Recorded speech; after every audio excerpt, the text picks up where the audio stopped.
আসসালামু আলাইকুম, কেমন আছেন সবাই? আশা করি সবাই ভালো আছেন। এই গরমে সবার তো খুবই নাজেহাল অবস্থা। এই গরমে ঠান্ডা ঠান্ডা জুস খেতে কার না ভালো লাগে, এমনই একটি রেসিপি নিয়ে আজকে আপনাদের মাঝে হাজির হয়েছি। অল্প কিছু উপকরণ দিয়ে খুবই মজাদার এই জুসটি তৈরি করতে পারবেন খুবই সহজে। এই জুসের রেসিপিটা আমার ছেলে আপনাদের সাথে শেয়ার করবে। চলুন তাহলে রেসিপিটা শুরু করি।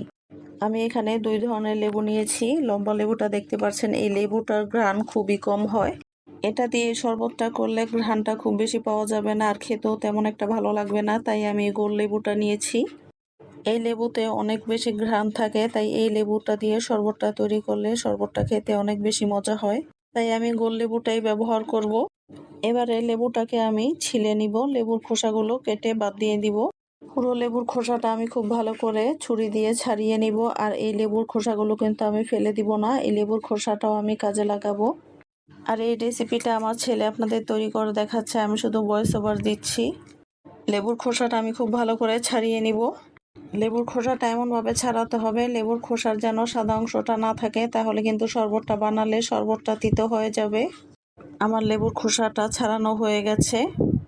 এই লেবুর খোসা থেকে আমি কিছুটা লেবুর সবুজ অংশটা নিয়ে নিব। লেবুর খোসার সবুজ অংশটা আমি শরবতে ব্যবহার করব। এবারে লেবুটাকে আমি কেটে নিব। লেবুটাকে আমি 4টি স্লাইস করে নিব। এবারে লেবুর যে মাঝখানের অংশটা সেটাও আমি ফেলে দিব, আর লেবুর বিচিগুলো আমি ফেলে দেব, বিচিগুলোও নিব না। এবারে লেবুর অংশটা আমরা খুব ভালো করে ছাড়িয়ে নিব। যেইভাবে আমরা জাম্বুরা ছাড়িয়ে নেই ঠিক সেভাবেই লেবুটাকেও ছাড়িয়ে নিতে হবে। আপনারা দেখেই বুঝতে পারছেন লেবুটা আমরা কিভাবে ছাড়িয়ে নিচ্ছি, আর ভিতরে যে সাদা অংশটা আছে সেটা ফেলে দিতে হবে, আর লেবুর বিচিগুলো আমরা ফেলে দিব। ব্লেন্ড করার সময় সাদা অংশটা থাকলে কিন্তু লেবুর শরবতটা খেতে তিতা লাগবে। এইভাবে আমরা সবগুলো লেবু ছাড়িয়ে নিব। লেবুগুলো খুব ভালো করে ছাড়িয়ে নিয়েছি। এখানে আমি 3টা লেবু নিয়েছি। এবার আমি ফেলে দেওয়া লেবুর খোসা থেকে কিছুটা লেবুর খোসা কেটে নিচ্ছি। এখান থেকে শুধু লেবুর সবুজ খোসাটা নিতে হবে, সাদা খোসাটা নেওয়া যাবে না, তাহলে কিন্তু তিতা লাগবে শরবতটা।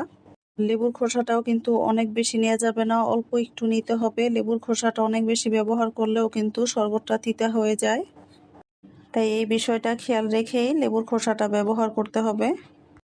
আর এই লেবুর খোসাটা আমি একদম পাতলা করে কেটে নিয়েছি, যেন সাদা অংশটা না আসে এমনভাবে কেটে নিয়েছি। সাদা অংশটা আসলে কিন্তু তিতা লাগবে খেতে। এবার লেবুর খোসাটাকে আমরা একটু কেটে নিব। লেবুর খোসাটাকে না কেটে নিলেও হবে, যেহেতু আমরা এটা ব্লেন্ড করব।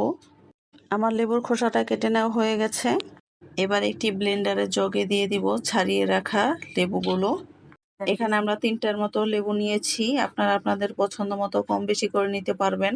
লেবুর খোসা দিয়ে দিব 1 চিমটি পরিমাণ, এর চাইতে বেশি দেওয়া যাবে না, তাহলে তিতা লাগবে।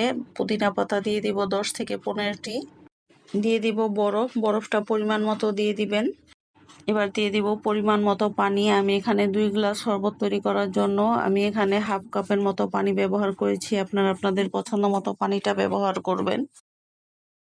এবারে খুব ভালো করে ব্লেন্ড করে নিতে হবে। এবার দিয়ে দিব চিনি। আমি এখানে 4 টেবিল চামচের মতো চিনি ব্যবহার করেছি, আপনারা আপনাদের স্বাদ মতো চিনিটা দিয়ে দিবেন।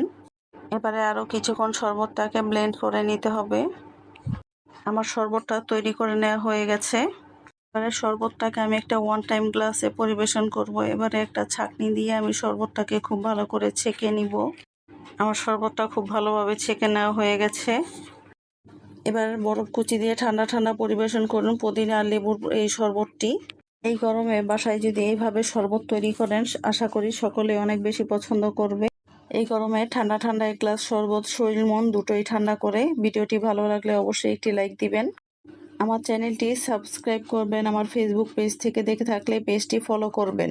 আর এই গরমে প্রচুর পরিমাণে পানি খাবেন, ভাজা পোড়া একদমই খাবেন না। আমার ছেলের এই ভিডিওটি ভালো লাগলে অবশ্যই লাইক, কমেন্ট এবং শেয়ার করে পাশে থাকবেন। যারা এতক্ষণ পর্যন্ত আমার ভিডিওটি দেখেছেন সবাইকে অনেক অনেক ধন্যবাদ। ভালো থাকবেন, সুস্থ থাকবেন। আল্লাহ হাফেজ।